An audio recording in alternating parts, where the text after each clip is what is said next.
നേർവീതി പ്രഭാഷണ പരമ്പരയിലേക്ക് ഏവർക്കും സ്വാഗതം. സുവിശേഷകൻ കുഞ്ഞുമോൻ തോട്ടപ്പള്ളി ഇപ്പോൾ നിങ്ങളുമായി ദൈവവചനം പങ്കുവയ്ക്കുന്നു. ശ്രദ്ധിച്ചാലും.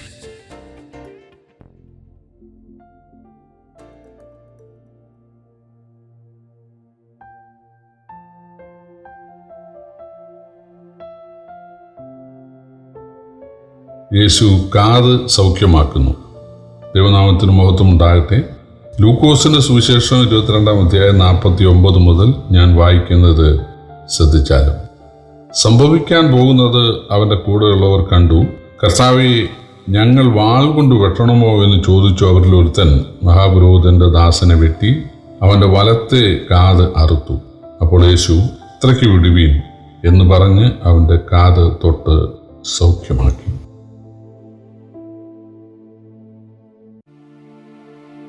കർത്താവായ യേശു തനിക്ക് സംഭവിക്കാൻ പോകുന്നതൊക്കെ സർവജ്ഞാനത്തിൽ നേരത്തെ അറിഞ്ഞിരുന്നു. ഈ ബൈബിൾ വായിക്കുന്ന ഏതൊരു കൊച്ചുകുട്ടിക്ക് പോലും മനസ്സിലാകും യേശു സർവജ്ഞാനി ആയ ദൈവമാണല്ലോ.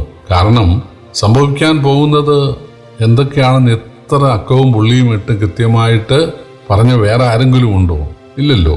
അതുമാത്രം പോരെ യേശുവിനെ ദൈവമായി സർവജ്ഞാനിയായി മനസ്സിലാക്കാൻ. പക്ഷെ ആളുകൾക്ക് യേശുവിനെ ഒരു മനുഷ്യനാക്കിയേ തീരൂ. ഒരു പ്രവാചകനാണ്, ഒരു നബിയാണ്, ഒരു ഉപദേഷ്ടാവാണ്, ഒരു നല്ല മനുഷ്യനാണ് എന്ന് പറഞ്ഞവർ തൃപ്തിപ്പെടുകയാണ്. അത് സ്ഥാപിക്കാൻ അവർ ശ്രമിക്കുകയാണ്. പ്രിയപ്പെട്ടവരെ, യേശു പറഞ്ഞിരുന്നു, നിങ്ങൾ എന്നെ പിടിക്കാൻ വരുന്ന ആളുകളെ നിങ്ങൾ വെട്ടും എന്ന് യേശു പറഞ്ഞിരുന്നു. കാരണം ഞാൻ അതിക്രമക്കാരോട് എണ്ണപ്പെട്ടു എന്നൊരു വചനമുണ്ട്. അത് നിവൃത്തിയാകണമെങ്കിൽ നിങ്ങൾ എന്ത് ചെയ്യണം?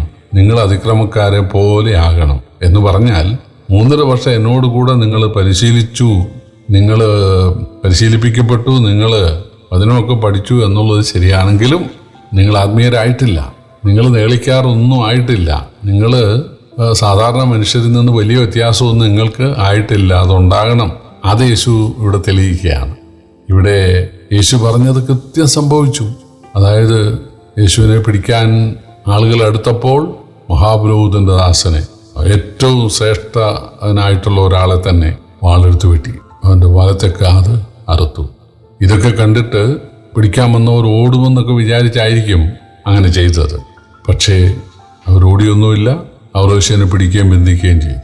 ഈ സമയത്ത് യേശു തന്നെ പിടിക്കുന്നതോ ബന്ധിക്കുന്നതോ ഒന്നുമല്ല കാര്യമാക്കിയത്. ഈ മഹാപുരോഹിതന്റെ ദാസന്റെ കാത് വെട്ടിയ ആളെ സംരക്ഷിക്കുക, അതായിരുന്നു യേശുവിൻ്റെ ശ്രദ്ധ. യേശു ആ നിലത്ത് വീണ കാതെടുത്ത് പൊടിയൊക്കെ തട്ടി അത് പഴയതുപോലെ പിടിപ്പിച്ചു. യേശു തൻ്റെ ശുശ്രൂഷക്കാലത്ത് ഒരുപാട് പേരുടെ കണ്ണ് തൊട്ട് സൗഖ്യമാക്കിയിട്ടുണ്ട്, കണ്ണ് ചേറുപൂശി സൗഖ്യമാക്കിയിട്ടുണ്ട്. അപ്പോൾ അതുപോലെ ഈ കാത് യേശു സൗഖ്യമാക്കുകയാണ്. ഇവൻ പോയിട്ട് ആളുകളോട് പറയാന്നിരിക്കട്ടെ, മഹാപുരോഹിതനോട്, യേശുവിൻ്റെ ശിഷ്യന്മാരിൽ ഒരുത്തൻ എൻ്റെ കാത് വെട്ടി താഴെയിട്ടു, യേശു അതെടുത്ത് പൊടിയൊക്കെ തട്ടി അത് ശരിയാക്കിയതാണ് എന്ന് പറഞ്ഞാൽ അത് വല്ലവരും പറയാൻ കൊള്ളൂ. കാരണം ലോകചരിത്രത്തിൽ വെട്ടിക്കളഞ്ഞ കാത് ആരെങ്കിലും ശരിയാക്കിയിട്ടുണ്ടോ? അപ്പോൾ അത് തന്നെ യേശു ദൈവമാണെന്നുള്ളതിൻ്റെ തെളിവല്ലേ? പിന്നീട് ആരും തന്നെ ആ കാര്യം മിണ്ടിയതായിട്ട് നമ്മൾ കേൾക്കുന്നില്ല. യേശു ദൈവമാണ്. മനുഷ്യന് കാത്, മോശയോട് ദൈവം പറയുന്നുണ്ട്, മനുഷ്യന് കാത് സൃഷ്ടിച്ചത് ഞാനല്ലേ, നാവ് സൃഷ്ടിച്ചത് ഞാനല്ലേ എന്ന് ചോദിക്കുന്നുണ്ട്. ശരിയാണ്, സകല അവയവങ്ങളെയും സൃഷ്ടിച്ചത് യേശുവാണ്. ആദാമിനെ മണ്ണുകൊണ്ട് മെനഞ്ഞത് യേശുവാണ്. തൻ്റെ സ്വരൂപത്തിൽ ആദാമിനെ സൃഷ്ടിച്ചത് യേശുവാണ്. റോമാലേഖനം 5:14 വായിക്കുന്നുണ്ട്, വരുവാനുള്ളവൻ്റെ പ്രതിരൂപമായ ആദാം. വരുവാനുള്ളത് യേശുവായിരുന്നല്ലോ. യേശു ലോകത്ത് വരുമ്പോൾ ഏത് ഷേപ്പായിരിക്കുമോ ആ ഷേപ്പിൽ തൻ്റെ സ്വരൂപത്തിൽ ആദാമിനെ സൃഷ്ടിച്ചത് യേശുവാണ്. ആദാമിൻ്റെ മൂക്കിൽ ജീവശ്വാസം ഊതിയത് യേശുവാണ്.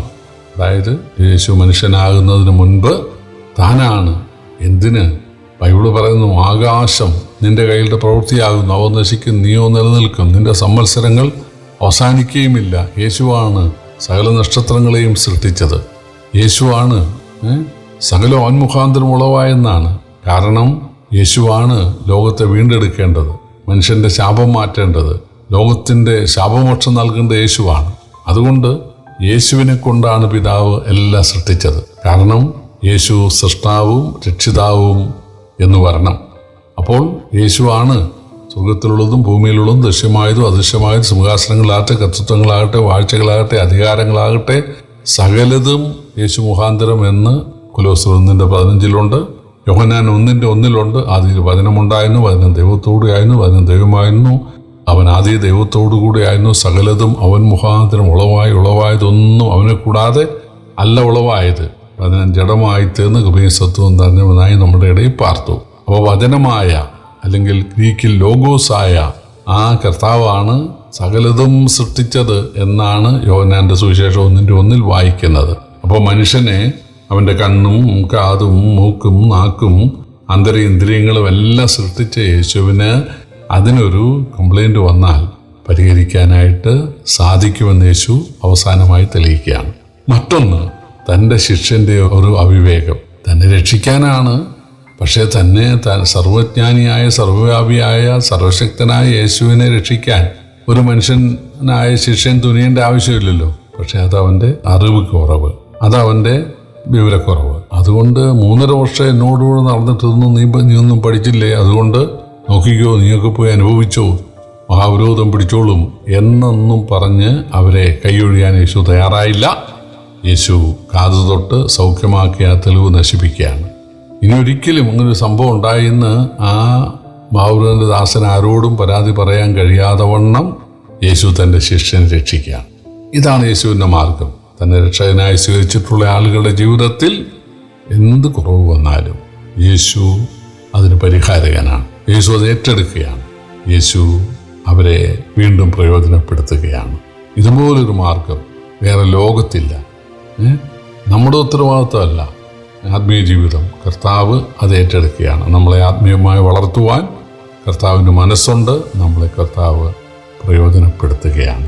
അതുകൊണ്ട് ഈ നല്ല കർത്താവിനെ സ്നേഹിപ്പാനും സേവിപ്പാനും നമുക്കിടയാകട്ടെ. ബൈബിൾ പഠിക്കുവാൻ, യേശുവിൻ്റെ ദൈവത്വം പഠിക്കുവാൻ, യേശു സൃഷ്ടാവും രക്ഷിതാവും പരിപാലകനും ന്യായാധിപനും ആരാധ്യനുമാണെന്ന് പഠിക്കുവാൻ ദൈവം ഏവരെയും സഹായിക്കട്ടെ. കർത്താവിൻ്റെ വലിയ നാമം വാഴ്ത്തപ്പെടുമാറാകട്ടെ.